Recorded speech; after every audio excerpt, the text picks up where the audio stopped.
சந்தோஷ் வீட்டுக்கிட்ட தானே இருக்க? ஆமா சார், அவன் வீட்டாண்ட தான் இருக்க. போலீஸ் யாராவது வந்தாங்களா? ஐயோ, என்ன ஆக போதோ? போலீஸ் எல்லாம் யாரும் வரலையே சார். அந்த வீட்டில் ஆள் நடமாட்டமே இல்லையே சார். என்னையா சொல்ற? நேற்று நைட்ல இருந்து இங்கே தான் சார் இருக்கேன். சாத்தன கதவு சாத்தன மாதிரியே இருக்கு, ஒருத்தரும் வெளியே வரல. ஷியரா? ஆமா சார், ஒரு ஈ காக்கா கூட காணோம். என்னாச்சு கேக்கே? ஏய் சார் சொல்லுங்க சார். அங்க யார் வரா யார் போறாங்கன்னு பாத்துக்கிட்டே இரு. சரிங்க சார். ஜாக்கிரதையா இரு. நான் பாத்துக்கிறேன் சார். கேக்கே, சந்தோஷோட டெத் கன்ஃபார்ம் தானே?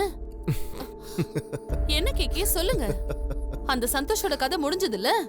அதான் இல்ல. ஐயோ, விஷம் சாப்பிட்டு அவன் தப்பிச்சிட்டானா? நம்ம செத்துருவோமே, இப்ப என்னங்க பண்றது? ஏய் லூசு, அந்த விஷம் கலந்த பிரசாதத்தை அவன் மட்டும் சாப்பிடல, அந்த குடும்பமே சாப்பிட்டுருக்கு. என்ன கேக்கே சொல்றீங்க, நிஜமாவா? காலையில 4 மணில இருந்து நம்ம ஆள் ஒருத்தங்க இருக்கான். இப்ப மணி 9 ஆக போகுது. கோர்ட்டுக்கு சீக்கிரமா வர்ற செல்வியவும் காணோம், இந்த கேஸ்ல ஜெயிக்க போற நினைச்சிட்டு இருக்க சந்தோஷையும் காணோம். அவங்க அம்மா, அந்த பாட்டி, ஆட்டோக்காரன் யாருமே இன்னும் வரல.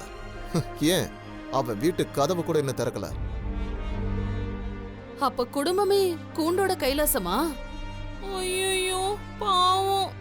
ஏய் லூசு, என்ன பாவம்? நம்ம தாண்டி பாவம். நம்ம பொண்ணு வாழ்க்கையை நாசமாக்கி நாம எல்லாத்தையும் இழந்து வளத்த கடை மாறல பாயின்னு சொல்ற மாதிரி அந்த சந்தோஷ் நம்மள நடுத்தருவுக்கு கொண்டு வந்துட்டான். என்னையும் என் பொண்ணையும் எப்படி அளவிட்டான். சாகும்போது நிச்சயமாவே என்ன நினைச்சிருப்பான். ஏண்டா கேக்கவை எதிர்த்தோன்னு அழுது அழுதே செத்துருப்பான். 1000 தான் இருந்தாலும் சந்தோஷ் நம்ம வளர்த்த பையங்க. அந்த ஹோட்டல்ல முத்துனீங்களே, அங்கே 4 அடி சேர்த்து அடிச்சிருக்கலாம். ஆனா இப்படி ஒரே அடியா கொண்டுட்டீங்களே, இப்ப நம்ம பொண்ணு என்னங்க பண்ணுவா? என்ன கொஞ்ச நாள் அழுவா, அலட்டும். அப்புறம் கோர்ட்டு கேஸ் இன்வெஸ்டிகேஷன் நடக்கட்டும்.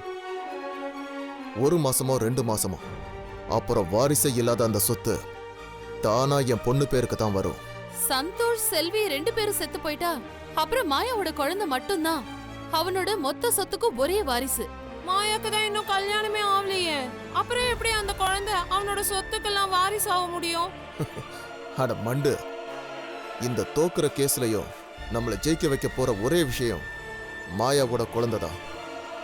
தீர்ப்பு வந்ததுக்கு அப்புறம் மானம் போனா என்ன, மண்ணாங்கட்டி போனா என்ன, சந்தோஷ் செத்து அவனுடைய 1000 கோடி சொத்து என் பேருக்கு மட்டும் வரட்டும். அப்புறம் பாரு, ஒரு பயலை என்ன ஜெயில வைக்க முடியாது. அடுத்த நாளே நான் வெளியில வந்துருவேன். மாயாவுக்கு இன்னொரு கல்யாணம் பண்ணி வைப்பேன். நான் இழந்த வாழ்க்கைய எங்க விட்டனோ அங்க இருந்தே மறுபடியும் ஆரம்பிப்பேன். அப்புறம் பார், இந்த கேக்கே யாருன்னு தெரிய வரும். சூப்பர் கேக்கே, மாஸ்டர் பிளான். அந்த சந்தோஷ கொன்னு நீங்க தான் டான்னு நிரூபிச்சிட்டீங்க. சின்ன பையன் அந்த சந்தோஷ் யாருக்கிட்ட மோதிரம்னு தெரியாம முட்டாள்தனமா உயிரை விட்டுட்டான். இனி இந்த ஆட்டோ என்னோடது.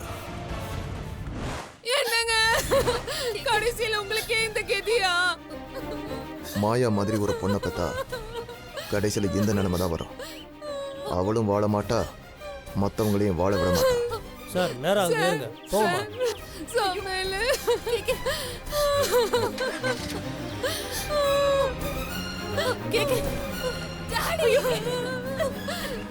நீ எங்கடிங்க வந்த? இத்தனை நாள் என்ன பைத்தியம் பைத்தியம் சொல்லிட்டு இருந்த, இப்ப யாரடி பைத்தியம்? சந்தோஷ் ரொம்ப நல்லவம்மா, அவனை நான் விரும்பினேன். ஆனா அவன் சாவணும்னு நான் என்னைக்கும் நினைச்சது இல்ல. அவனை கொலை பண்ற அளவுக்கு டாடி துணிஞ்சதுக்கு அப்புறம் நான் என்னமா பண்ணுவேன்? வாய மூடு, இதெல்லாம் சொல்ல உனக்கு வெக்கமா இல்ல? உங்க அம்மா, உங்க அப்பா, உங்க சித்தப்பா எல்லாரும் உனக்காக தானே வாழ்ந்தாங்க. ஒவ்வொரு நிமிஷமும் உன் வாழ்க்கைய பத்தி மட்டும் தானே யோசிச்சாங்க. இப்ப பிரச்சனை என்ன தெரியுமா? நீதான் மாயா, உன் வாழ்க்கைய பத்தி மட்டும் தான் நீ யோசிச்ச. பெத்த தாய் தகப்பனை பத்தி கொஞ்சமாவது நீ யோசிச்சு பாத்தியா? இவ்வளவு கேவலமான சுயநலம் புடிச்சவள நான் பார்த்ததே இல்ல. ஐயோ சந்தியா, அப்படிலாம் ஒண்ணும் இல்ல.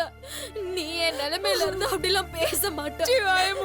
ஆமா, நீ வயிற்றுல குழந்தைய சுமக்கிற மாதிரி 22 வருஷமா நாங்க உன்னை நெஞ்சில சுமந்துட்டு இருக்கோம், சும்மா இல்ல. உங்க அப்பா உனக்காக என்னென்னலாம் தியாகம் செஞ்சிருக்காருன்னு உனக்கு தெரியுமா? அம்மா எனக்கு டாடிய ரொம்ப பிடிக்கும்மா. ஆனா அவர் சந்தோஷம் கொலை பண்ற அளவுக்கு போவாரு நான் கொஞ்சம் கூட நினைச்சு பார்க்கலம்மா. கொலையே பண்ணாலும் பெத்த தகப்பன் தாண்டி முக்கியம்மா. நேத்து வந்தவனுக்காக பிறந்ததுல இருந்தே உன்னை தூக்கி வளர்த்தவருக்கு எதிரா போய் சாட்சி சொல்லுவியாடி நீ? அப்படிலாம் இல்லம்மா. நான் டாடிக்கு எதிரா எதிர் சாட்சி சொல்லணும்னு நினைக்கலம்மா. ஆமாண்டி, உன் நினைப்பெல்லாம் உங்க அப்பா மேல இல்ல, அந்த சந்தோஷ் மேலதான். அது எப்படி? இந்த நிமிஷம் வரைக்கும் உனக்காகவே வாழ்ந்திருக்கவர் உங்க அப்பா. உன்னை செருப்பு மாதிரி தூக்கி எறிஞ்சவன் அந்த சந்தோஷ். அவனை காப்பாத்தி உங்க அப்பாவை தண்டிக்கிறதுக்கு எப்படி உனக்கு மனசு வந்துச்சு? வேற வழியே தெரியல. ஓ, சந்தோஷ்க்கு கல்யாணம் ஆனதுக்கு அப்புறமும் இன்னொருத்தி புருஷ வேணும்னு நீ அடம் பிடிச்சது தப்பு இல்ல. செல்வி மாதிரியே நடிச்சு அவன்கிட்ட ஒரு குழந்தை பெத்துக்கிறது தப்பு இல்ல. சந்தோஷ் உனக்கு வேணும்னா அவன் கெடுத்தான் நீ சொல்லுவ. உனக்கு வேணும்னா நீ என்ன வேணா செய்வ, அப்படித்தானே? ஓ நல்லதுக்காக உங்க அப்பா ஒரே ஒரு முடிவெடுத்தா அது தப்பா? அந்த முடிவு ரொம்ப தப்பான முடிவு சந்தியா. கொலை பண்ற அளவுக்கு சந்தோஷ் அப்படி என்ன செஞ்சா? ஓ அப்படியா? அப்ப நீ கொலை பண்ற அளவுக்கு செல்வி என்னடி தப்பு செஞ்சா? வாய மூடி.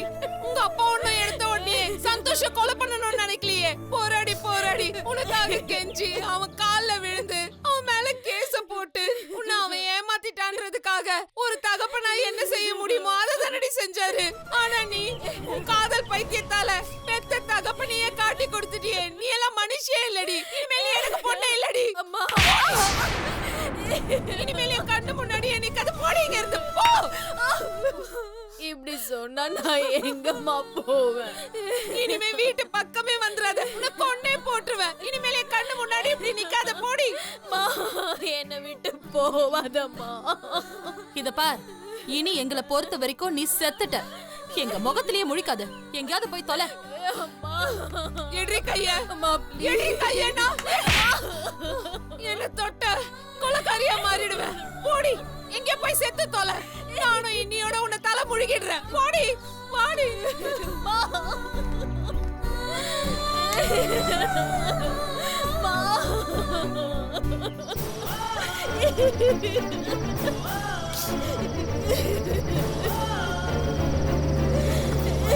மாமா வண்டி நிறுத்துங்க.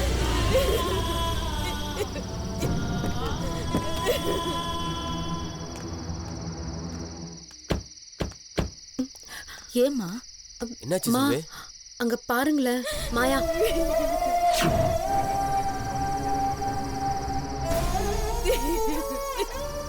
ஆமா அவளேதான்.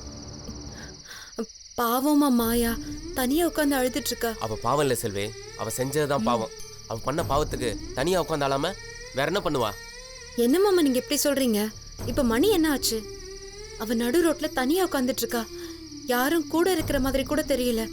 வாங்க நம்ம போய் பார்க்கலாம். செல்வி நில்லு. இல்லடி, எங்கடி போற? அவ கிட்ட போய் என்ன ஏதுன்னு கேட்க போறேம்மா. என்னது? இந்த ராத்திரி நேரத்துல தனியா உட்கார்ந்து அழுதுட்டு இருக்கா. அவங்க அம்மா சித்தி எங்கன்னு போய் கேட்டுட்டு வரலாம். வாங்கம்மா. ஏய், உனக்கு என்ன பைத்தியம் கீத்தியம் பிடிச்சிருச்சா? அவ எக்கேடு கிட்ட உனக்கு என்ன? அவ அழுவாளாம், இவன் நல்லா விசாரிப்பாளாம். ஏ பிரபா, வண்டி எடுறா. இருங்க மாமா, வண்டி எடுக்காதீங்க. என்ன செல்வி, என்னாச்சு உனக்கு? உங்க ரெண்டு பேருக்கும் தான் என்ன ஆச்சுன்னு தெரியல. இன்னைக்கு காலையில கோர்ட்ல நடந்ததை மறந்துட்டீங்களா? அவ மட்டும் இன்னைக்கு வந்து சந்தோஷ் மேல எந்த தப்பும் இல்ல, அவரை நிரபராதின்னு அவ சொல்லலன்னா சந்தோஷ்க்கு எவ்வளவு சீக்கிரம் விடுதலை கிடைச்சிருக்குமா? ஏய், உன் புருஷனுக்கு விஷம் கொடுத்ததே அவதாண்டி. அவ கொடுக்கல, அவளுக்கு தெரியாம அத கொடுத்தது அவங்க அப்பா. அவ அவ்வளவு கெட்டவளா இருந்திருந்தா நேத்து நைட்டே மாமாவுக்கு போன் பண்ணி சந்தோஷ உடனே காப்பாத்துங்கன்னு சொல்லிருப்பாளா? இல்ல மனசு உடைஞ்சு போய் கோர்ட்ல எல்லா உண்மையும் ஒத்துட்டு இருந்திருப்பாளா? ஏய், அவ விஷப்பாம்பு. பாம்பு அழுதுன்னு அது மேல இறக்கப்பட்டா அதை விட முட்டாள்தனம் வேற எதுவுமே இல்ல. மா, இந்த உலகத்துல யார்தான் தப்பு செய்யல. அவதான் முழு மனசோட திருந்திட்டேன்னு அவ தப்ப ஒத்துக்கிட்டு அவ்வளவு பேர் முன்னாடி மன்னிப்பு கேட்டால. அதை விட நமக்கு வேற என்னமா வேணும்? செல்வி, அவ வாழ்க்கையை அழிச்சிருக்கா. பழசெல்லாம் மறந்துட்டியா என்ன? அவளை பாருங்க மாமா. நடுத்தருல ஒரு கர்ப்பிணி பொண்ணு தனியா உட்கார்ந்து நிர்கதியா அழுதுட்டு இருக்கா.